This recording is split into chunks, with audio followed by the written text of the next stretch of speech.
자, 오늘의 이야기는 지금 보고 계신 이 한 편의 논문에서 시작됩니다.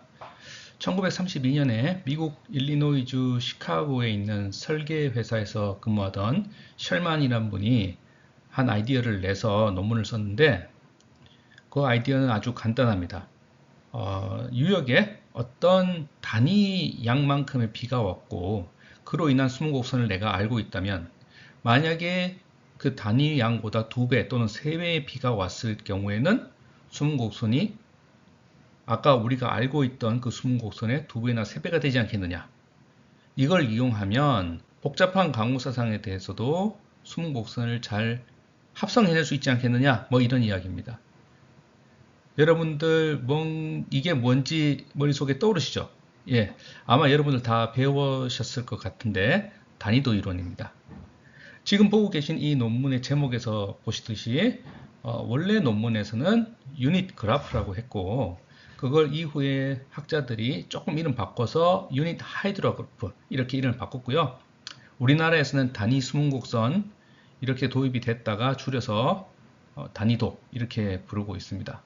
자, 단위도가 처음 이렇게 나온 지 벌써 90년이 넘어가는데 그 이론 그동안 많은 정말 영향을 줬거든요. 우리 수문학에. 아마 단위도만큼 많은 영향을 준 이론도 많지 않을 겁니다. 그런데 지금 한 90년이 지난 지금의 시점에서 과연 이 이론이 적절한가? 좀 근본적인 문제죠. 그걸 한번 재조명해보는 시간을 갖도록 하겠습니다. 안녕하세요. 백경록입니다. 오늘은 앞서 말씀드린 것처럼 단위도 이론, 그 유명한 단위도 이론 한번 재조명해 보도록 하겠습니다. 많은 분들이 잘 알고 계시리라고 생각하지만 그래도 간단히 복습하는 의미에서 간단하게 한번 짚고 넘어가 보겠습니다. 지금 보고 계시는 그림에 유역이 그려져 있는데요. 이 유역에서 비가 내렸을 때 Q가 발생하고 이 Q를 직접 유출이라고 하겠습니다. 그러니까 손실은 다 제외하는 겁니다. 거기에 해당하는 비는 레인폴 엑세스라고 하는데 초과 강우 정도로 생각하면 될 것 같아요. 유효 강우하고 완전히 똑같지는 않지만 비슷하다고 지금 보시면 되겠습니다. 어쨌든 손실 제외하고 보는 개념이고요. 자, 셜먼이 얘기한 것은 단위량의 유효 강우 또는 초과 강우입니다. 거기서 얘기한 단위량은 미국에서는 1인치를 의미를 하고 우리나라에서는 1cm를 의미를 하죠. 그래서 지금 왼쪽에 보시면 간단한 강우 주상도가 있는데 1cm per hour의 율로 1시간 동안 왔습니다. 그렇다면 이 총 내린 강우의 심은 1cm죠. 그죠? 그러니까 이 강우는 단위도의 정의에 부합합니다. 이로 인해서 발생한 직접 유출 수문곡선이 아래 그려져 있는데 주어진 비가 단위도에서 정의한 비니까 이 수문곡선이 다름 아닌 단위도가 되겠습니다. 만약에 이 유역에 두 번째 시간에 앞서 내린 비의 2배 정도의 강도의 비가 왔다. 그러면 그로 인한 직접 유출 수문곡선은 단위도 이론에 따르면 앞에서 보셨던 이 파란색 곡선의 2배가 됩니다. 강우 시작 시간이 1시간 뒤로 밀렸으니까 빨간색 곡선은 앞서 있었던 곡선에서 1시간 뒤에서 시작하는 것은 당연하고 전체적인 Y축 종거가 2배가 되는 거죠. 그렇죠? 여기서 베이스 타임은 늘리지 않습니다. 그러면 토탈 총 직접 유출 수문곡선은 이거 두 개의 합이 되는 거죠. 그것이 지금 까만색 곡선과 같은 겁니다. 자, 이 설명은 도해적으로 그래프를 이용해서 단위도 이론을 간단하게 설명드리는 것이고요. 이거를 이제 수식을 이용해서 설명드리는 방법도 있겠죠. 자, 지금 말씀드린 단위도의 종거, 각 시간의 종거를 U, 그리고 강우의 종거를 R이라고 하고 우리가 구하는 직접 유출 수문곡선의 종거를 Q라고 하겠습니다. 그럼 첫 번째 시간의 Q, 그러니까 Q1은 어떻게 되냐 하면은 첫 번째 시간에 내린 강우 R1에다가 첫 번째 시간의 반응 U1, 그거 두 개를 곱한 값으로 이렇게 정의를 할 수 있고요. 두 번째 시간의 Q2는 무엇이냐 하면은 첫 번째 시간에 내린 비에 의한 반응은 아직 끝나지 않았어요. 그것이 U2가 될 것이니까 R1의 U2를 곱한 거에다가 두 번째 시간에 내리기 시작하는 비 R2에 대한 반응 이제 막 시작하니까 U1이 곱해진 이 두 개의 합이 됩니다. 그래서 Q2는 그 두 개의 합이다.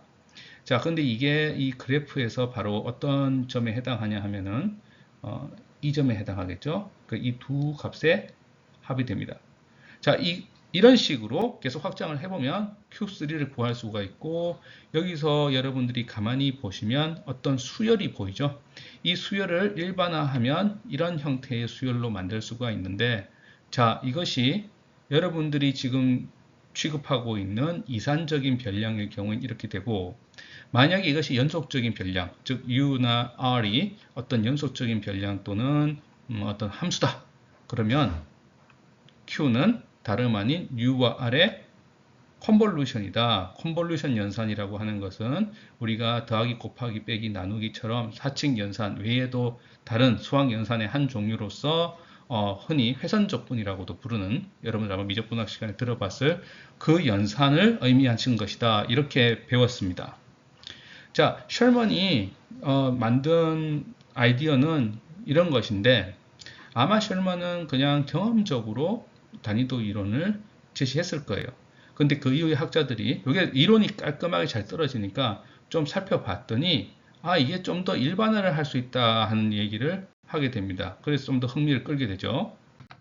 그게 이제 뭐냐면은 우리가 다루는 유역, 수문학에서 뿐만 아니라 전체적인 리니어 시스템, 선형 시스템을 설명하는 이론과 일맥상통하다 이런 말입니다. 예를 들어서 이게 꼭 유역이 아니라도 돼요. 어떤 거라도 괜찮습니다. 전자회로가 있다. 거기에 어떤 버튼을 누른다. 그것이 이제 입력이 되겠죠. 그 버튼에 의한 반응, 예를 들면 전자회로의 끝에 램프가 달려서 불빛이 깜뻑한다든지, 아니면 소리가 이렇게 올라갔다 내려갔다 한 톤의 소리가 난다든지 반응이 나오는 거죠. 예, 그게 이제 나의 시스템이라고 하면은, 만약에 이 시스템이 선형 시스템이라면은 아까 말씀드린 이론이 똑같이 적용된다는 거죠. 입력이 지금 보고 계시는 그림과 같이 저런 네모난 블락 형태로 주어졌을 때, 즉 펄스 형태로 주어졌을 때 나오는 반응을 펄스 리스판스라고 하고, 그 입력이 계속 변하지 않고 주어졌다. 스텝 인풋이다. 그러면 펄스 리스판스로 시작되다가 리스판스가 떨어지지 않고 계속 가겠죠. 이렇게 그것을 스텝 리스판스라고 부르고, 이번엔 만약에 순간적으로 입력을 준다. 그건 사실은 다름 아닌 스텝 인풋을 잠깐 나눈 거거든요. 그걸 임펄스 인풋이라고 하는데, 그것에 의한 반응은 스텝 리스판스를 미분한 겁니다. 그래서 임펄스 리스판스 펑션이 됩니다. 그래서 이게 우리가 보는 리니어 시스템, 모든 선형 시스템들은 공히 이런 반응을 보입니다. 그런데 우리가 이제 얘기하는 반이도는 그럼 이 일반적인 선형 시스템 이론의 일환으로 그 시스템이 유역인 경우에 적용한 예가 된다. 이렇게 설명이 되어버리니까 단위도 이론이 뭔가 이론적 근거를 가지게 되는 거죠. 예. 그래서 선형 시스템 이론인 것이 등장하게 됐고, 그럼 위에서 보셨던 펄스 리스판스 함수라는 게 우리 수문학에서는 다름 아닌 단위도 유닛 하이드로그래프가 되고, 스텝 리스판스는 S 하이드로그래프, 예, S 운곡선이 되고요. 임펄스 리스판스는 인스탄테니어스 유닛 하이드로그래프 또는 순간 단위도가 되는 겁니다. 자, 이런 식으로 단위도 이론은 처음에 셜만이 제시한 이래 조금씩 처음에는 그럴듯한 아이디어야, 괜찮아, 이 정도였는데 뭔가 물리적, 수학적 근거를 가져가면서 점점점 인기를 얻어 지금에 이르렀죠. 그래서 많은 사람들이 당연히 수문학 시간에 다 배웠을 이론인데, 근데 이제 흥미로운, 오늘 이제 말씀드리려는 내용에 관련되는 논문들인데 흥미로운 연구들이 등장합니다. 사실은 이런 연구들을 굉장히 많이 주목을 받았음에도 불구하고 아직 많이 모르고 계신 게 모르고 계시다면 조금 안타까운 면이 있는 게 있어요. 자, 이 논문은 1960년에 민셸이라는 분이 발표한 논문인데, 미국 일리노이주에 있는 조그마한 에드워즈빌이라는 유역에서 실험을 해봅니다. 과연 정말 단위도 이론이 잘 맞는지 한번 보는 거죠. 어떻게 했냐면은 말씀드린 것처럼 단위도는 내가 단위도를 알아야 그걸 가지고 식전 육수공성을 합성을 할 수 있잖아요. 근데 단위도를 아는 방법은 역으로 숨은 곡선으로부터 강우와 숨은 곡선으로부터 역으로 컨볼루션을 역으로 역산해서 단위도를 구할 수도 있겠죠. 예, 가능은 하거든요. 그래서 이분이 그걸 했어요. 같은 유역에 대해서. 근데 해봤는데 그 결과가 지금 그림과 같습니다. 보시면 어떻습니까? 야, 이게 1960년에 이 논문이 나왔을 때 많은 사람들이 놀란 거예요. 아니, 단위도의 이론에 따르면 이게 같은 유역이거든요. 그러면 단위도는 하나라야 되잖아요. 그런데 다릅니다. 근데 달라도 뭐 조금 다르면 관측 오차가 아닐까 뭐 여러 가지 얘기를 할 수 있는데 이건 달라도 너무 다른 거예요, 지금. 첨두가 1인치 per hour 정도에서부터 3.5, 그러니까 첨두값만 비교하면 3배 이상 차이가 나는 정도로 차이가 어마어마하게 납니다. 예. 그래서 이게 단위도 이론이 좀 안 맞는 거 아니냐 이런 얘기를 이제 하기 시작하는 거예요. 그 다음에 그냥 다른 게 아니라 뭔가 규칙성이 있습니다. 뭐냐면은 비가 항상 똑같이 내리지는 않잖아요. 자연의 비는. 그러니까 이 강우 유출 사상, 단위도를 뽑아낸 강우 유출 사상들이 사실은 다 조금씩은 다른데 그때의 평균 강우 강도를 기록을 해서 그려봤더니 지금 그림에 적혀 있는 것처럼 첨도가 뾰족한 것일수록 강우 강도가 컸었어요. 일관되게 규칙성이 있습니다. 그래서 여기에 착안을 해서 이번에는 첨두값만 한번 그려보는 거예요. X축에 강우 강도를 표시를 하고, 그러니까 아까 제가 단위로 정의해서 말씀드린 그 강우 강도입니다. Rainfall Excess Ratio라고 부를게요. Y축에는 이제 첨두값을 그렸어요. 그게 이제 위에 그래프인데 보시면 로그 축입니다. 로그 축상에서 직선을 그리면서 커지고 있습니다. 반대로 첨두 시간은 어떻게 됩니까? 이게 강우 강도가 커질수록 첨두 시간이 이제 앞으로 당겨져요. 그래서 줄어든다. 근데 그것도 이렇게 로그 축에서 직선상으로 줄고 있죠. 자, 이게 몇 함수죠? 그러면 몇 함수 제가 앞서 드렸던 강의에서 이게 프랙탈의 신호라고도 말씀을 드렸는데 일단 그 얘기는 오늘은 조금 차지하겠습니다. 중요한 건 그보다 더 중요한 건 일단 변한다는 거예요. 만약에 단위도의 이론이 맞다면 단위도의 가장 기본적인 가정은 뭡니까? 선형 시스템이잖아요. 그게 시스템. 여기서 말하는 시스템 유역인데 유역이 선형이라면 안 변해야 되는 거죠. 그냥 쭉 X축의 값에 무관하게 어떤 값을 주어져야 되는데 실제로는 변하더라. 그럼 선형이 아니라는 거잖아요. 이게 사실이면 그래서 유역은 실제로 비선형적인 방법으로 강우에 반응하고 있다는 게 알려졌습니다. 자, 이게 그 다음에 뭐 민셸의 연구 결과가 뭐 잘못됐다는 뭐 이런 얘기는 없어요. 이거는 계속 차차 오히려 더 맞다 이렇게 뒷받침이 많이 되었고 예를 들어서 60년에 나온 논문이라고 말씀드렸는데 그건 이제 관측치고 그러면 우리가 이론적으로 만든 수치 모형들은 어떠냐 같은 그런 결과를 같은 맥락의 결과를 보여줍니다. 자, 단위도가 실제로 보여주는 것은 무엇이냐면 단위 유량이 내렸을 때 유역에서 손실은 다 제외했으니까 유역의 땅바닥을 굴러가는 물의 도달 시간 곡선이잖아요. 사실은 그렇게 본다면은 땅 위로 흘러가는 물을 여러 가지 동수역학적인 방법으로 추적을 해서 구할 수도 있죠. 다시 말하면 여러분들 많이 들어보셨을 세인-베난트 이퀘이션을 풀면 된다는 얘기입니다. 여러 가지 푸는 형태에 따라서 뭐 다이내믹 웨이브 모델, 디퓨시브 웨이브 모델, 키네마틱 웨이브 모델, 제일 간단한 게 키네마틱 웨이브 모델인데 등이 있겠지만 자, 지금 보시는 결과는 그래프는 우딩이라는 분이 1965년에 키네마틱 웨이브 모델로 한번 유역에 대해서 풀어본 거예요. 그랬더니 보시면 여기서 결국 핵심은 거기에 뿌려졌던 강우에 따라서 다 그래프가 다르게 나온다. 결국은 선형이 아니라는 거죠. 선형이 아니니까 그럼 뭐냐? 비선형이다. 그러니까 비선형이라는 얘기입니다.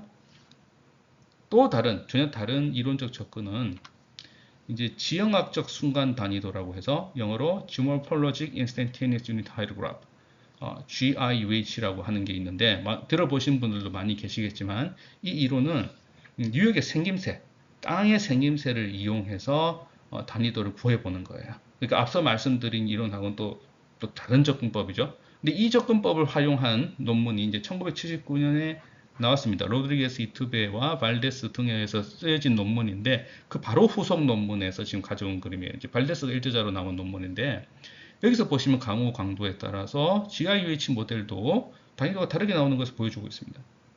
그러니까 이론이 다 다른데도 똑같은 결과를 보여주고 있는 거예요. 그러니까 셜만의 원래 단위도의 선형 이론은 좀 문제가 있는 것 같습니다. 자, 이거는 이제 그 이후에 97년에 리앤 옌이 쓴 논문의 결과인데 이것도 이제 모델이에요. 이거는 어떤 모델이냐 하면은 앞서 말씀드린 두 모델, 키네마틱 웨이브 모델과 GIUH 모델을 각각 장점만 합쳐서 합친 겁니다. 그러니까 그 우딩의 키네마틱 웨이브 모델은 사실은 그런 식으로 추적을 하기에는 대유역에는 부적합하거든요. 그런데 이제 GIUH는 큰 유역에는 적합하지만 조그만한 그 큰 유역을 구성하고 있는 각 소유역 안에 세세한 것을 모의하기에는 첫 GIUH 모델들은 좀 대충한 면이 있어요. 그래서 리앤 얘는 그 세세한 소유역은 전부 키네마틱 웨이브 모델로 하고 전체적으로 GIUH로 합성한 건데 자, 그 모델 결과도 보시면 여기서 보시는 QL이 lateral flow 그게 이제 결국 강우 강도라는 얘기인데 거기에 따라서 다 다르게 나오고 있고 첨두가 이 강우 강도 커질수록 민쉘의 관측하고 비슷하죠. 커지고 첨두 시간은 짧아지고 있습니다. 그래서 관측도 그렇고 모델이 결국은 이론에 근거한 모델이니까 같은 이야기를 해주고 있는 거죠. 자, 그래서 이렇게 보면 유역은 비선형적으로 반응하고 있어요. 예, 단위도의 선형 이론은 잘 안 맞는 것 같다. 자, 그러면 다시 여기서 이 대목의 선형과 비선형의 차이를 한번 짚고 넘어가 보겠습니다. 지금 보고 계시는 식이 앞서 단위도 설명할 때 보여드렸던 식이죠. 다 이해하셨고 그 수열 형태의 식인데 이거는 이산적인 경우에 쓴다고 제가 말씀드렸잖아요. 그래서 이게 연속 변량인 경우에 컨볼루션 인테그럴이 된다고 했는데 그걸 어떻게 쓰면 되냐면은 이렇게 직접 유출 수문곡선 Q가 인테그럴 안에 F하고 IE가 레인포 액세스 레이시고 여기서 F가 결국은 순간 단위가 되는 겁니다. 여기서 F가 T-타우의 함수인데 왜 마이너스 타우가 들어가냐 하면 여기서 마이너스 1이 이제 글로 왔다고 보시면 되겠죠. 자, 이게 이제 우리가 직접 유출 수문곡선을 IUH를 이용해서 구하는 회선적분 식이에요. 근데 이게 수학적으로는 아무 문제가 없어 보입니다. 그러나 우리가 발견했다시피 실제 유역은 선형적으로 반응하고 있지가 않아요. 그리고 그 비선형이라는 것은 다시 말하면 또 구체적으로 얘기하면은 F가 IUH가 사실은 하나로 주어지지 않고 한 개의 모양이 아니고 IE, Rainfall Excess Rate에 따라서 계속 모양이 변하더라. 그거죠. 자, 어떻게 변하느냐? 민쉘의 연구 결과도 그렇고 모델링 결과들도 그렇고 보시면 첨두 시간과 첨두 값 자체가 IE의 몇 함수고 그 몇 함수가 이제 그 몇 함수 지수를 시그마 F 또는 시그마 T라고 했을 때 지금 보고 계신 두 개의 식과 같이 변합니다. 자, 이렇게 하고 나면 약간 용어상의 문제가 생깁니다. 용어라고 하는 게 사실은 굉장히 중요하죠. 왜냐하면 사람을 부르는 호칭, 그 이름도 사실은 그 개인에게 굉장히 중요하듯이 우리가 용어를 정의한다는 것은 그것의 성질을 정의하는 거기 때문에 용어가 잘못되면 두고두고 어떤 현상을 잘못 이해할 수가 있어요. 그 지금까지 이걸 처음에 유닛 그래프라고 그랬고 이제 유닛 하이로 그래프, 이제 인스턴테니어스 유닛 하이로 그래프라고 했는데 항상 유닛이란 말이 들어갔어요. 그럼 유닛이라는 거는 어떤 단위량이 있다는 거잖아요. 측정할 수 있는 단위. 그러니까 단위라는 거는 그 단위는 안 변하는 거죠. 1m라는 것은 어떻게 이 정도 길이로 정한다. 뭐 이런 게 있잖아요. 1kg 이 정도 무게로 정한다. 이 정도 질량으로 정한다. 그런 것이 있는데 아니 이렇게 사실은 그 단위량이 계속 변하는데 그거를 유닛이란 단어를 쓰면 되겠냐. 이런 논의가 이제 됩니다. 그래서 실무에서는 아직 단위도라는 말을 쓰지만 여러분들이 학술 논문을 보시면 이제 유닛 타일그래프라는 표현은 잘 안 쓰려고 하고 다른 걸로 대체를 하는데 variable 유닛 타일그래프 이런 표현도 좀 나왔었지만 제가 느끼기에는 제일 많이 쓰는 표현이 IRF라고 해서 Instantaneous Response Function이라고 그냥 부릅니다. 그래서 F를 사실 예전에 IUH인데 IUH라는 말이 자꾸 혼동을 가져오니까 그냥 IRF, Response Function이라고 부르자. 이렇게 됐습니다. 그럼 IRF라는 것은 우리가 방금 깨달았지만 IE의 함수잖아요. 그럼 비선형성을 고려해서 직접임수 수문곡선을 구하는 것은 이 식을 살짝만 고치면 됩니다.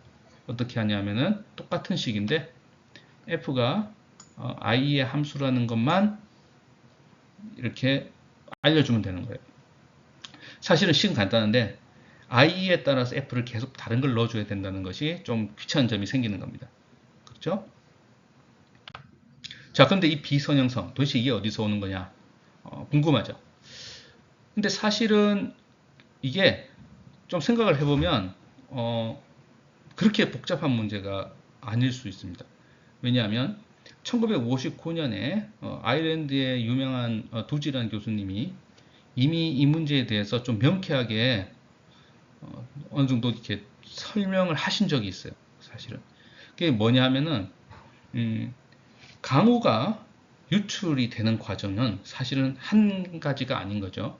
예를 들면 자동차가 있는데 자동차에서 내가 시동을 걸고 엑셀러레이터를 밟아서 차가 이제 앞으로 나아가요. 그럼 그 과정은 사실은 운전자 입장에서는 작용과 거기에 대한 반응으로 간단하게 보이지만 그 내부적으로는 굉장히 많은 작용들이 프로세스들이 연이어서 일어나는 거죠. 연료 탱크에서 연료를 가져오고 그것을 실린더로 넣고 불을 붙이고 피스톤을 움직이고 기어박스를 옮기고 타이어로 동력을 전달하고 이 과정들이 계속 연쇄적으로 연결되어 있거든요. 자, 강우가 유출이 되는 것도 마찬가지라는 거죠. 그 과정에 굉장히 많은 숨은 과정들이 있잖아요. 여러분들 다 배우셨겠지만 많습니다. 그런데 자, 최종적으로 강우가 최종적인 직접 유출이 될 때 이 두 강우로부터 유출이 선형적으로 되려면 이 중간에 있는 과정들, 예를 들어 과정이 한 100가지가 있다고 했을 때 100가지가 전부 선형이라야 되는 거예요. 그렇죠? 만약에 100가지 중에 딱 하나만 선형이 아니라도 전체 과정은 그냥 비선형이 되는 겁니다. 예, 간단합니다. 자, 그렇게 하고 보면 이게 처음부터 이렇게 복잡한 강우 유출 과정이 선형이었기를 기대한 것 자체가 되게 순진한 생각이죠. 그렇죠? 예. 그러니까 비선형이라고 기대하는 게 오히려 더 적절했던 겁니다. 그러면 그렇게 생각하고 보면 비선형성을 가져온 요인도 뭐 여러 가지가 있을 수 있어요. 하나는 아닐 것 같다. 자, 근데 그 중에서 주요한 거 몇 가지만 오늘 한번 얘기를 해보면 트랜슬레이션 과정하고 채널 스토리지 과정 이 두 개만 오늘 한번 따져보겠습니다. 트랜슬레이션이라고 하는 거는 강우가 일단 내린 다음에 움직이는 과정을 말하는 건데 그럼 결국은 유속에 따라 움직이는 거죠. 이게 이제 선형으로 취급을 받으려면 유속이 일단 안 변해야 돼요. 그리고 뭐 예를 들면 배수 효과라든지 이런 거 다 무시해야 돼요. 예. 근데 그건 당연히 실제 상황에서 그렇지 않죠.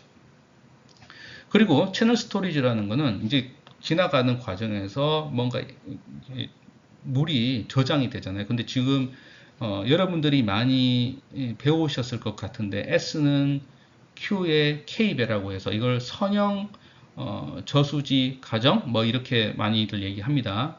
그러니까 이게 스토리지라는 S가 스토리지인데 스토리지라는 게 유량과 선형 관계라고 하는 것을 우리가 사용했을 때 스토리지가 이제 선형 취급이 되는데 그것도 사실은 그렇지 않거든요. 거기다가 뭐 하천망은 자연 하천은 여러 가지 네트워크로 그러니까 가지치기가 돼 있잖아요. 지류들이 많으니까 굉장히 복잡한 피드백들이 또 생깁니다. 그래서 굉장히 많은 복잡한 일들이 있는데 그 중에서도 간단하게 오늘 트랜슬레이션하고 스토리지에 대해서만 조금 이 나머지 강연에서 좀 얘기를 해보겠습니다. 일단 트랜슬레이션에 관한 연구는 이건 이제 제가 옛날에 했던 연구인데 간단하게 이따 설명을 드리고 채널 스토리지의 영향, 비선형성에 가져온 영향은 딩이라는 분이 그 다음에 하신 연구인데 그것도 간단하게 제가 설명을 드릴게요. 자, 제가 말씀드린 개념을 좀 설명드리기 위해서는 약간의 배경이 필요한데 에너스테이션 하이드롤릭 지오메트리라는 것을 설명을 좀 드리겠습니다. 하이드롤릭 지오메트리는 우리말로 수리기하 정도로 표현을 하는데 그럼 뭐 기하학이냐 뭐 그런 건 아니고요. 질문이 이거예요. 하천이 있는데 하천 단면을 지금 왼쪽에 그림에서 보여드리고 있습니다. 그러면 수면폭을 W라고 하고 그럼 평균 수심이 있을 거죠. 그죠? 평균 수리심. 그러니까 이 하천 크로스 섹셔널 에리아 단면적을 똑같은 사각 단면으로 환산했을 때 그 수심을 h라고 하고, 예. 그렇게 하고 그 다음에 이제 유속을 측정하잖아요. 유속. 이것들이 이 단면의 유량이 계속 많이 변한다고 하면 시간에 따라서 변했을 때 W, H 그리고 velocity V가 유량과 어떤 형태로 변할 것인가 하는 질문을 예전에 53년에 레오폴드와 멜록이라는 되게 유명한 분들이 한번 한 적이 있어요. 사실은. 근데 이 관계가 보시면 폭이라든가 수심 뭐 이런 것들이 있으니까 지오메트리라고 처음에 이름을 지었다가 사실 채널 지오메트리라고 이름을 지었다가 근데 벨로시티가 있잖아요. 그 벨로시티가 포함되는데 이게 벨로시티는 지오메트리가 아니잖아요. 그래서 하이드롤릭 지오메트리라는 용어를 만들어낸 겁니다. 하이드롤릭 지오메트리에 두 가지가 있어요. 에더스테이션과 다운스트림이 있는데 지금 오늘 강연에서 말씀드릴 거는 에더스테이션이고 다운스트림은 좀 다른 개념인데 다음에 제가 기회가 될 때 또 한번 말씀을 드리겠습니다. 그것도 굉장히 중요하거든요. 자, 그런데 재미있는 거는 레오폴드 매독이 보여준 결과를 보시면 지금 이 그래프와 같이 폭, 수심, 유속 전부 다 유량과 몇 함수 관계를 가집니다. 로그 축에서 직선이에요. 제가 로그 축의 직선 굉장히 많이 얘기하죠. 그죠? 걔가 일부러 그런 걸 보여드리는 게 아니고 정말 이게 많이 나옵니다. 우리가 아는 자연에서는. 그래서 이게 뭐 다 깨달아 보면 또 프랙탈이 숨어 있는 거죠. 근데 어쨌든 WHV가 오늘 프랙탈 얘기를 할 건 아니고요. Q의 베타승, 파이승, 미우승이다. 이렇게 표시를 할 수가 있습니다. 여러분들 잘 생각을 해보시면 그 중에서 H와 Q의 관계는 여러분들이 익숙하실 수 있는 수위 유량 곡선과 크게 다르지 않아요. 예. 그죠? 수위 대신에 수리심으로 들어간 정도 차이만 있는 거죠. 그러니까 이렇게 생각하시면 에더스테이션 하이드롤 지오메트리라는 거는 레이팅 커브의 좀 확장판이다 이 정도로 받아들이시면 편할 것 같아요. 자, 근데 여러분들 다 아시지만 어떤 단면에서 Q는 AV 단면적 곱하기 유속이고 A는 다시 W 곱하기 H잖아요. 이 WHV를 이 몇 함수 3개를 다 집어넣어서 이 식을 전개를 하면 당연하게도 이 지수들 베타, 파이, 뮤의 합은 1이라는 명료한 관계를 여러분들이 아실 수 있습니다. 자, 이걸 배경으로 하고 아까 제가 말씀드린 비선형성, 트랜슬레이션이 비선형성에 영향을 준다는 얘기는 이게 비선형성이 아니려면 유속이 안 변해야 된다고 했잖아요. 사실 유속은 변하거든요. 어떻게 변하냐 하면은 Q의 뮤, 그러니까 몇 함수의 형태로 변한다고 보는 거죠. 그래서 이런 변화, 그러니까 이게 결국은 파속, 셀러리티 변화에 영향을 주게 되는데 이게 레인폴 액세스에 따라서 다르다는 말이에요. 그러니까 비가 많이 오면 당연히 생각해 보세요. 비가 많이 왔을 때하고 비가 적게 왔을 때하고 하천에 흐르는 물의 유속이 또 좀 다르겠죠. 그죠? 결국 이 식에 반영이 되는 거고 그게 비생성 연결될 거다 하는 건데 요걸 제가 어떻게 보여드렸냐면은 IRF를 함수의 형태로 유도한 연구들이 있습니다.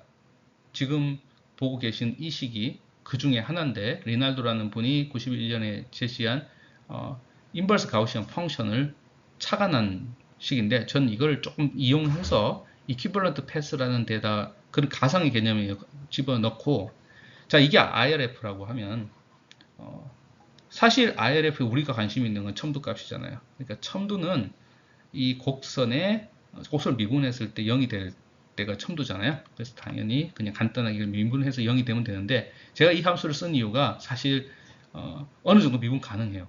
약간의 가정을 가지면. 그래서 미분을 해서 보여줬더니 이렇게 유도가 됩니다. 해석적으로 첨두 시간과 첨두 값이 IE의 몇 함수라는 걸 제가 유도를 했어요. 그리고 그 지수가 미우다.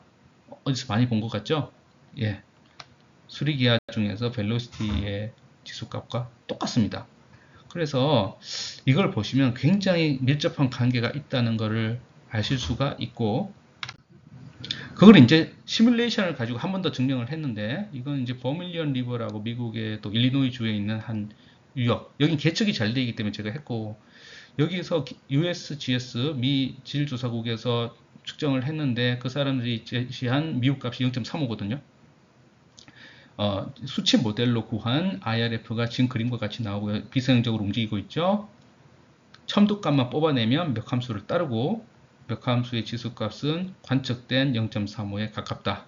뭐 이런 얘기입니다. 그러니까 트랜슬레이션 또는 유속의 변화, 그걸 수리기하로 대표했을 때 수리기하하고 굉장히 밀접한 관계가 있다 하는 것을 보여준 연구고요. 좀 더 자세한 것을 알고 싶으신 분은 이게 이제 제가 발표했던 논문인데 이 논문을 참고하시면 좋을 것 같아요. 사실 이 결과를 제가 발표한 지도 벌써 딱 20년이 됐습니다. 그런데 미선형성에 대해서 아직도 그 중요성을 많이 모르시고 계시다면 조금 안타까운 면이 없잖아 있습니다. 사실 제가 이 논문을 쓰고 나서 그 다음에 딩이란 분이 몇 년 뒤에 이번엔 다른 방식으로 접근해요. 아까 말씀드린 이제 그 스토리지 방식. 이게 뭐냐면은 채널 스토리지가 사실은 선형저수지, S는 KQ 뭐 이런 형태로 가정을 많이 하는데 그보다 조금 더 일반적인 것은 지금 보고 계시는 S는 A의 A 곱하기 A는 그냥 상수고 H의 몇 함수승 이런 것을 쓰죠. 자, 이건 무슨 뜻이냐면은 수심의 몇 함수라는 뜻이에요. 사실 이게 상당히 일반적입니다. 저수지의 위로 갈수록 좀 넓어지잖아요. 저수지의 총 저수 용량을 표현할 때도 이런 식을 잘 쓰고요. 또는 어떤 하도에 있는 물의 저수량도 이걸로 표현하면 어느 정도 잘 들어맞고 뭐 그렇습니다.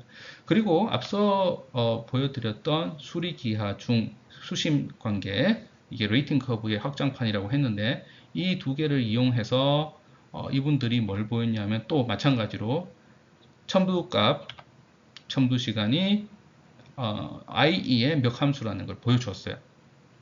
그리고 이 몇 함수의 지수는 이분들은 1-b 파이, 여기서 b는 저 스토리지의 익스포넌트, 그리고 파이는 수심 유량 관계의 지수값이 되겠습니다.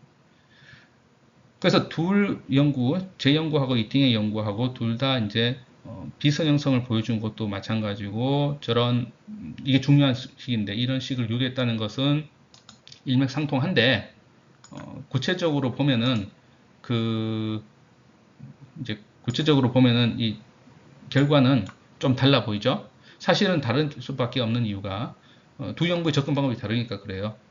저는 이제 트랜슬레이션이 집중했기 때문에 스토리지라는 개념 자체를 안 썼고 이 연구에서는 스토리지만 봤기 때문에 트랜슬레이션 개념이 없었기 때문에 바로 상호 일치가 되지는 않습니다. 근데 아주 특별한 경우 두 가지 연구가 같은 걸 다룰 때가 있는데 뭐냐면은 만약에 어떤 하천이 사각단면이고 저 스토리지 관계식에서 B가 1이다. B가 1이라는 거는 수심이 증가함에 따라 저류량이 일정하게 증가한다는 얘기예요. 그거는 예를 들어 이런 컵과 같은 거예요. 이런 컵이 있는데 컵의 단면적이 일정하죠. 수심이 증가해도 저류량은 서형적으로 증가하는 이런 경우라고 하면 수리기하에서 이 세 개의 합은 1이라고 아까 말씀드렸고 사각단면에서는요 합폭 W가 상수잖아요. 그러니까 합폭을 나타내는 그 지수값 베타가 0이 됩니다. 그러면 파이와 뮤의 합이 1 또는 파이는 1-뮤가 되죠. 이 식을 위에서 딩이 유도한 식에 파이에다가 대입을 하면 이 두 개는 결국 뮤가 돼서 앞서 제가 보여드린 것과 같은 결과가 나옵니다. 그래서 이 경우는 두 연구가 같은 얘기를 하고 있고 결국은 이론적 뒷받침을 잘 하고 있다 이렇게 보시면 될 것 같아요. 그래서 오늘 강연 간단히 좀 정리를 해보겠습니다. 사실은 제가 딩이란 분의 연구 그리고 뭐 제가 옛날에 했던 연구들 좀 소개를 드렸는데 그 세세한 것이 오늘 제가 드리려고 하는 주 메시지는 아니에요. 주 메시지는 뭐냐면은 우리가 정말 단위도라는 이론은 너무나 많이 쓰고 있거든요. 근데 단위도에서 가장 기본적으로 가정하는 그 함수 f, 우리가 IUH 순간 단위도 또는 IRF가 안 변한다고 하는 그것은 완전히 틀린 겁니다, 사실. 그래서 실무에 계신 분들이 중에 아마 이런 경험 많이 있으실 거예요. 잘 안 맞아요. 어떤 유형에 대해서 단위도를 구해봤는데 그러니까 강우 유출 사상으로부터 구했어요. 근데 그때 달라. 그러면 이제 자책을 할 때가 있어요. 사실 저도 예전에 석사관한테 조금 그런 적이 있습니다. 아, 이게 내가 뭘 잘못했나?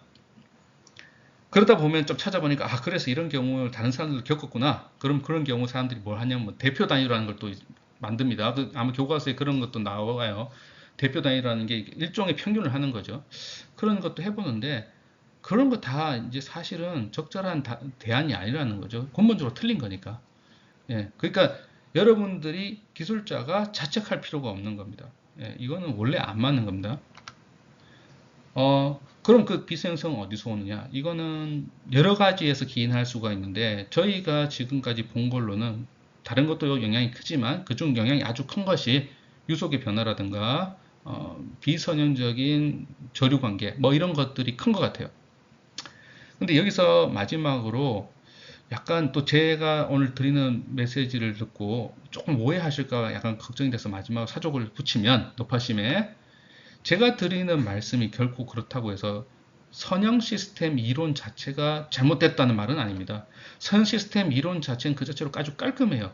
문제는 선형 시스템 이론이 잘 들어맞는 시스템도 있어요. 인간이 만든 시스템, 예를 들면 장난감 같은 거 선형으로 만들었으니까. 그런데 자연에서 주어진 우리가 만든 게 아니잖아요. 유역은 선형 시스템이 아니라는 거예요. 애초에 안 들어맞는데 선형 시스템 이론을 썼다는 거죠.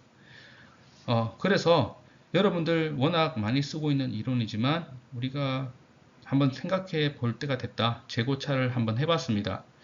단위도 문제는 상당히 중요하기 때문에 제가 이 문제에 대해서 좀 더 깊이 있는 다른 이야기를 다음 강연에 이어서 좀 더 해보기로 하고요. 오늘 강연 좀 여러분들에게 유익했으면 하는 바람으로 이상 마치겠습니다. 감사합니다.